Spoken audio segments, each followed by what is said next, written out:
All right. We are live. Hey everybody, welcome to the Ladies Room on World Viral TV, and our hashtag is shut the fuck up.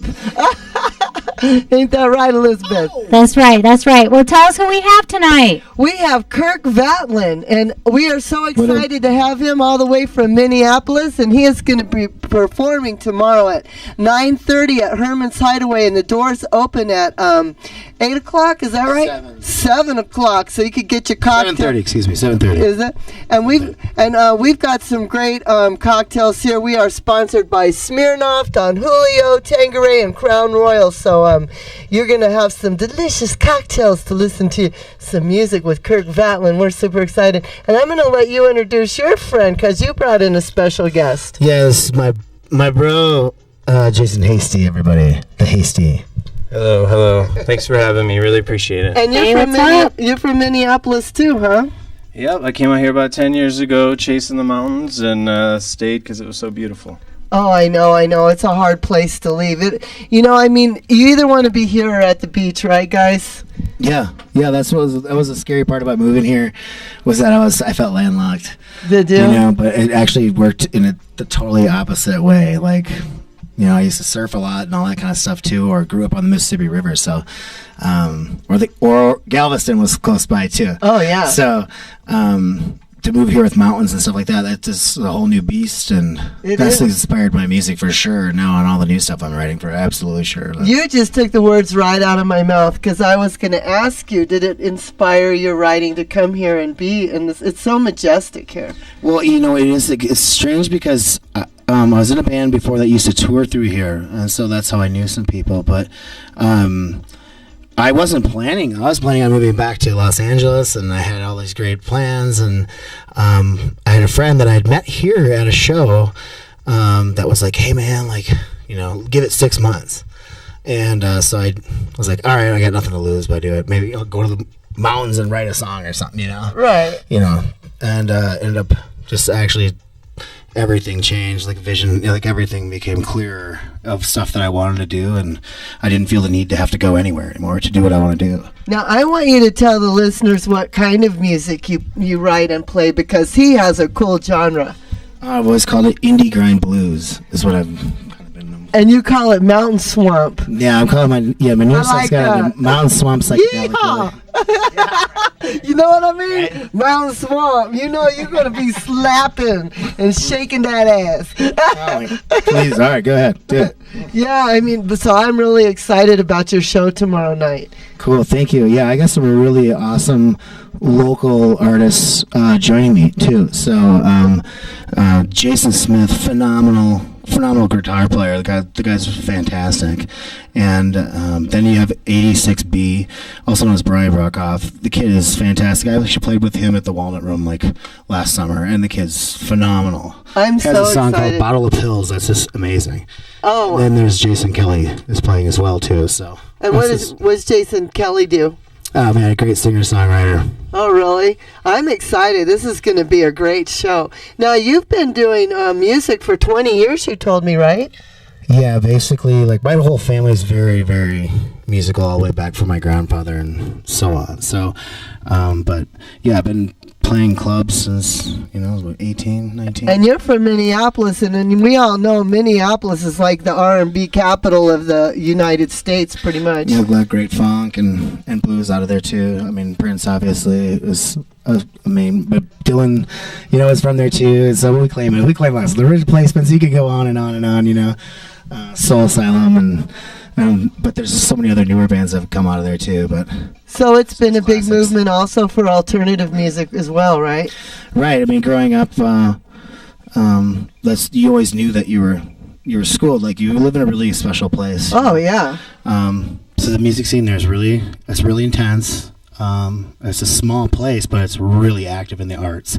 just across the board. Right. But phenomenal players. You wouldn't believe how many people play there. And there's nothing more just sexy than a whiteboard that's got that blues and that funk up in his ass. You know what I'm saying? Like my man Elvis. My dad's favorite artist of all time, for sure. Yeah, right? I love Elvis. Me too. And my dad loved him too. And I say, they used to call my dad Soul Man because when he was a kid, he was from the WV, West Virginia, and he would sneak with his uncle over to the black clubs. So he knew all the black music. But I always tell everybody my dad was a black man trapped in a white man's body, but he was a coal miner. You know what I'm saying? Oh, yeah. There you go. Right. But yeah, we want to give a shout out to Prince too. I mean, April 21st, it was the first year of his passing. Yeah, that was pretty insane. I lost it for a few days when that happened. You just don't know. Sometimes you just don't realize how important someone is in your whole footprint of life. Right. When they're that iconic from when you're just little and they're local like that is really something. Like one of my first jobs was working at Paisley Park, and I did some stuff around there. And you gotta moved some tell us pianos out of about houses that. into one other house. I mean, really cool. And a lot of the people in the industry too. Like obviously. A lot of them worked with Prince. And Morris Day in the Time, Sheila E. Yeah. But, then I lived in San Diego as well, and LA has always been a really great town for me, and that's where I was going to go, and Denver just, probably because I didn't know I wanted it yet, that's why it was brought to me. It's fantastic. I love it here, and been here like 2 years now, and I absolutely love it here. When did you move from, what did you do? You went from Minneapolis to LA? Originally, I was Minneapolis to San Diego, but I used to always play. I mean, I played in LA a lot, so. But it was San Diego, and then back, and then I was back in San Diego again, and then I went from there to Houston, Texas. I bet they loved you there. I did a lot of writing in Houston, really. That's where I did a lot of bulk of that writing for that first record for La Madness, and then I went back to Minneapolis and.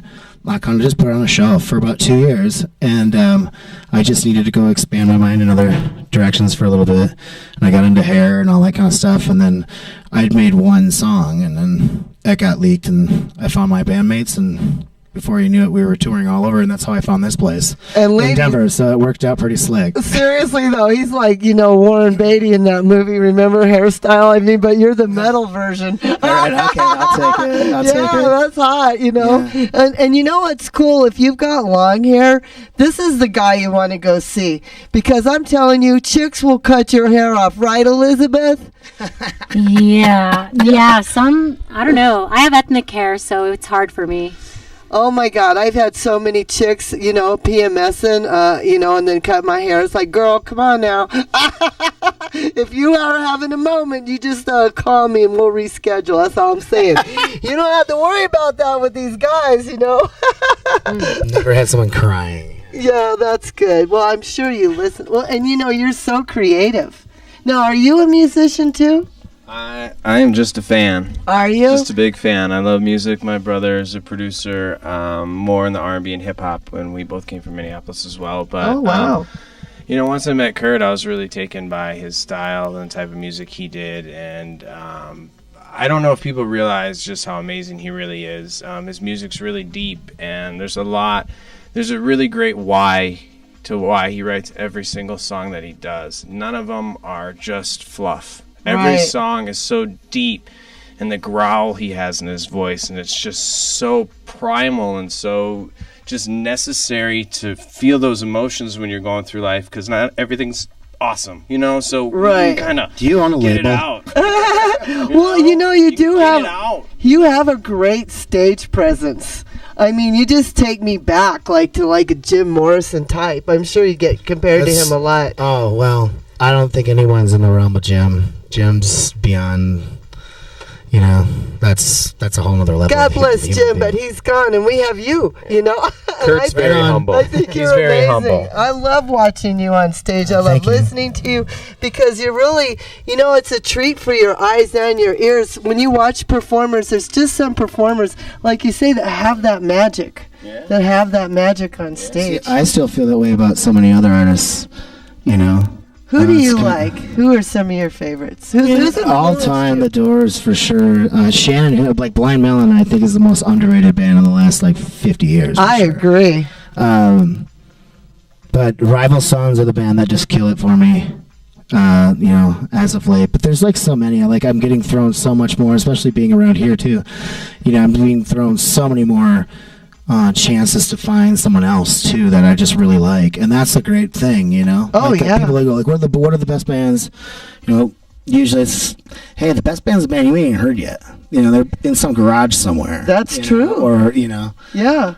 So, what do you think about the industry now? Because this is something that I'd like to talk to both of you about, because we watch this. To me, one thing that I really don't like, and this is why I love World Viral TV, we're independent, hell yeah, and we get to do what we want here. And I work for KCKO Radio too, where we play old school R&B, neo soul, gospel, and smooth jazz. And see, that's what's cool, because here we get to do what we want and bring people like you on here that but when you go into the Clear Channel market and the 6 media corporate America media, I mean, it's just so controlled, and you keep seeing the same people regurgitated over and over. And here's the other thing, it reminds me of Kingdoms, where you have The Voice and what are some of those other shows, American Idol. And you've got the judges, and the peasants get to come up before the judges and the king, and they work them like dogs, like you see them behind stage. And to me, sometimes when you sure, you got to have some pressure, and you have to be able to make the times and do this and do that and show that you are a pro. But on the other hand, when you push an artist so hard that you don't give them any time to create, it takes away the organicness of the art. Don't you agree? And I think that's the artists that I truly like were purists, and there's some kind of sense, there's some mission out of it, Right. It's not just technical, like I know how to go from F to G and I know the scale or whatever, Right. Really, unless you got any life experience or knowledge of being able to see things on a different level, I mean, you just can't get there, And some people can go beyond that, Jim for me is gigantic, but there's so many other great new artists coming out too. It doesn't end, but those are beyond what do you call that? With all the president's heads on. Oh yeah, the president's heads. That's a good one. The kingdom Mount judge. Rushmore of rock for sure. Yeah, Morrison's Mount on Rushmore. there. That's a good one. I like that. Yeah, I mean, that's why I'm so grateful for independent radio. And now, well, here's an example of how this has happened too. Here's a great example. You take, for example, now in my realm where I'm dabbling is comedy, and Dave Chappelle, he walked away from a $50 million contract because he didn't want to sign up with the Illuminati. Basically, he's like, no, bye, I'm going to go to Africa and hide out for 2 weeks, let this shit calm down. Then I'd see him in these clubs in London on videos going, I can't believe I'm in this basement in London and nobody, but now he just signed a $60 million deal with Netflix. Yeah. I mean, that's just righteous shit. And he's talking about, covertly what's really going on in the industry. Same thing, Cat Williams backed him up. He started getting shit from the, police. It's all, I'll tell you what, I'm a truther. Damn straight Skippy, and so I like seeing these artists going off into these independent realms, and now they've got some competition. And CNN, their ratings are down. The world news, what's coming up are people like Randy Rhoads, Alex Jones. People want to hear the truth, and they want to hear good entertainment. So how do you have to go find it. I mean, you can get sent music and stuff like that too, but I mean, going and experiencing a live performance is what it's all really about. Oh yeah, I mean, and that's what's so important, you guys, is getting up off your ass out into the world and going and seeing live entertainment, because it's just different when you're there. Yeah, I'm amazed every night in Denver. There's so much great talent here, so many great bands coming through. Oh yeah. I mean, we have a couple coming through this week too. Like The Tip on Friday is phenomenal out of Nashville. Cool. Let's take a quick break, you guys, and then tell us about those when we get back. Okay. Cool.